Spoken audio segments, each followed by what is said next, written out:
lovely people of the interwebs. It is I, Layla, and today I have 2 book reviews, one for this book and one for this book. The Lucky One by Nicholas Sparks and The Runaway Princess by Hester Brown. I finished these books in the past 2 months or 3 months, I'm not sure, and I've been wanting to do a review on them. I'm finally getting around to doing it, and the first review is going to be on The Lucky One. So I'm going to do more of a comparison to the movie because I saw the movie first and then read this. No, wait.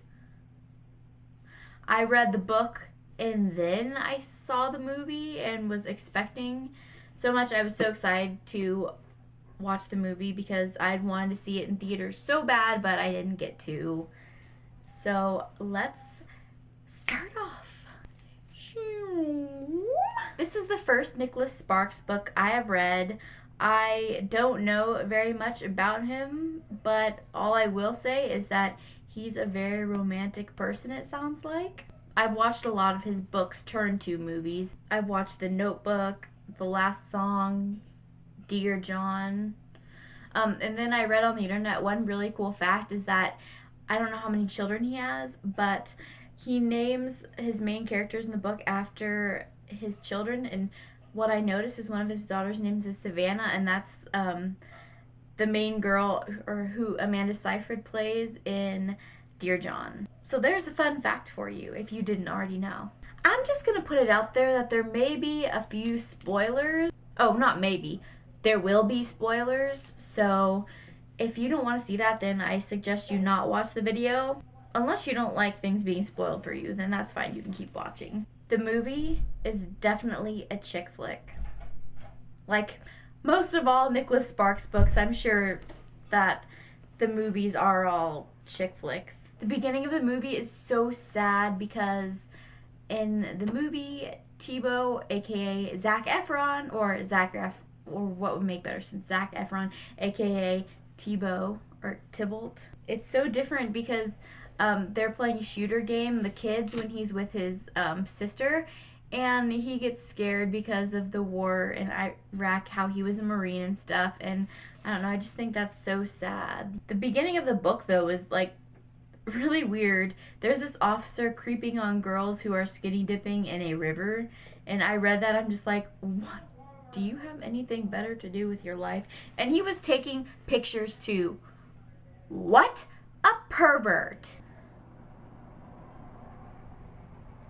This guy, this police officer, has a much larger part in the story later on, but right now we just kind of really don't know much about him in the beginning. In the books, Tybalt is not as attractive as Zac Efron. In the book, Beth is described much more prettier than Taylor Schilling, which, no offense to her, she's really pretty, but when I saw Beth, I didn't see her. I imagine her a little more prettier, like you couldn't imagine that she was a mom. I really like when Logan was introduced to Beth's son, Ben. I thought that was really cute how he came up to him and talked. And the introduction between Zeus and Ben was so cute. Like, they had a really good dynamic relationship, and it really didn't show it in the movie, but in the book they would say how the dog would play hide and seek with Ben, and Ben would spend every waking moment he could playing with Zeus, and it didn't show that as much in the movie, so that is a little disappointing.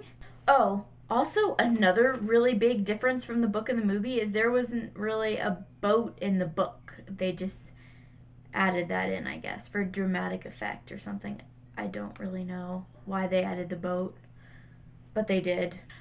I have everything on my phone, so if I'm looking down, then it's because I'm looking at my phone because it's been such a long time, and I wrote down these notes right after I read it, so yeah, I'm trying to remember it. This is horrible. I'm so sorry. But one of my favorite parts is when the grandma was going to visit her sister, and Logan dropped her off to the airport, and Beth asked, does he have his license? And the grandma was like, well, he's getting it now. I don't know, I just thought that was kind of funny. I'm really weird. I also thought that Tybalt and Beth's first date was really cute with the dancing and going to the all you can go, or not all you can eat place, but it was a place and like you sat with strangers. I'm not sure, but it was really cute. Okay, so here's the important part where the police officer comes in from what I said earlier. The police officer is Beth's ex-husband and Ben's father. He isn't a good father at all. The small town, because that's where they live, like in a really small town, is pretty corrupt because Keith Clayton, which is the police officer, his family runs everything. So if they got a divorce, then the judge, which was his uncle or dad, I'm not even sure, I don't remember, would not give Beth as much time as she does with Ben now. So she just doesn't stay married, I don't think. She's also constantly tortured by him. He always threatens people she's interested in or people that are interested in her. And Logan is like the first guy that won't take Keith's crap. Like, he's just like, you better stay away from her. I like her. Okay, personally, if you don't know, like the whole point of this book is that this guy is in Iraq and he finds a picture of a girl and it's his lucky charm because there are all these explosions and the only reason he survives every time is because there's a picture in his pocket and everyone else dies. But he decides, after he gets out of the military, to walk from Colorado all the way to where she is, North Carolina in the book, somewhere in the South in the movie, and find her and thank her. But personally, I think that's a little bit creepy. I mean, at least I would have taken a car or a train or something. I don't know. I couldn't walk all that way. I don't know. You got to admit, that's just a little bit weird. But then at the end of the book, you find out why he did it, because he had a best friend named Victor who died and told him he had to, and he was just going to thank her. And it kind of makes more sense, and it's a little bit more weird. Or, no. It's a little bit less weird, but it's still, I don't know. In the book, she seems way more conservative, but in the movie, she throws herself all over Logan. And to be honest, if I were in her position and it was Zac Efron, I probably would too. I mean, who wouldn't? He is hot. At the end of the book, Keith tries to threaten Beth into getting back together with him. Ben hears and gets mad and goes to his rickety old tree house, which his grandpa built and is, like I said, rickety. And it ends up breaking, and it's over not a lake, it's over a river. And it's storming, and it's just not good. You could die, basically. And Keith ends up jumping in, and Tybalt, am I ever going to know how to say his name? Jumps in and goes to help him, and Ben ends up being forced down the river, and Zeus actually saves Ben. It was so heartwarming, and it was probably one of my favorite parts of the book. But it didn't happen in the movie, and I'm just like, no. Why? It was so cool. It lets off at a cliffhanger where either Tebow or Keith dies, and you don't find out until a few pages later. But I was like, don't be Tebow, don't be Tebow, don't be Tebow. Or Tybalt. Don't be Tybalt, don't be Tybalt, don't be Tybalt. And we find out that it's Keith. So that really ties up the story. We don't have any more of Keith messing with Beth and her family. And Tybalt is free to be with her with no problems. If she wants to be with him, of course, which, of course she does. They love each other. So that was this review/comparison. Now I'm going to move on to The Runaway Princess. I could see this being a movie. I really liked this book a lot. I suggest it to anyone who likes chick flicks, because it would definitely be a chick flick book. The The front of it kind of reminds me of the Princess Diaries because of the crown. Kind of random, I know, but it does. I didn't read the description on the lucky one. Do you want me to read it on this? Well, sure, why not? If Amy Wilde's new boyfriend Leo treats her like a queen, that's because he's secretly a prince himself. Leopold William Victor Wolfsburg of Nerona, is that even a real country? The 9th most eligible royal bachelor in the world. Amy soon discovers that dating an heir to a throne has many charms, intimate alfresco dinners, glittering galas, and for a girl who lives in jeans and wellies, a dazzling new wardrobe with tiaras to match. But there's also drawbacks. Imagine the anxiety of meeting your boyfriend's parents, multiplied the factor of riding in a private jet, staying in a castle, and discussing the line of succession over lunch. Not to mention that the sudden press has an interest in your very unroyal family. When an unexpected turn of events pushes Leo closer to the throne, the Wolfsburgs decide to step up Amy's transformation from down-to-earth gardener to perfectly polished princess-in-waiting.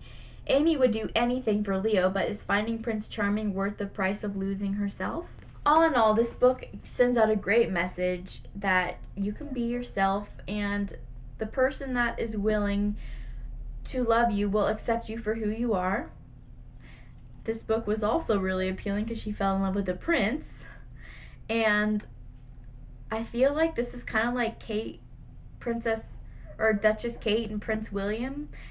Because they were, I don't know, just the way they met. Like, just a normal person can fall in love with the prince, and a prince will love you back. Which, I don't know, I think that's a really cool concept. It's got some really, the characters in this book are really nice. It's set in England and Nerona, of course, which I really want to know if that's a real place. Overall, this book is really good. Well, overall, it's not the best book I've ever read all time, but it is pretty good. Hopefully, I'll meet a prince.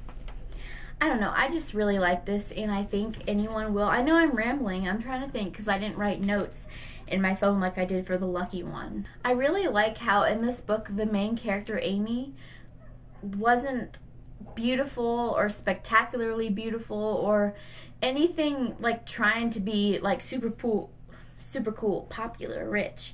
I like that she was just a gardener and a normal girl who liked to get, not really down and dirty, but she liked to just do things that weren't so royal.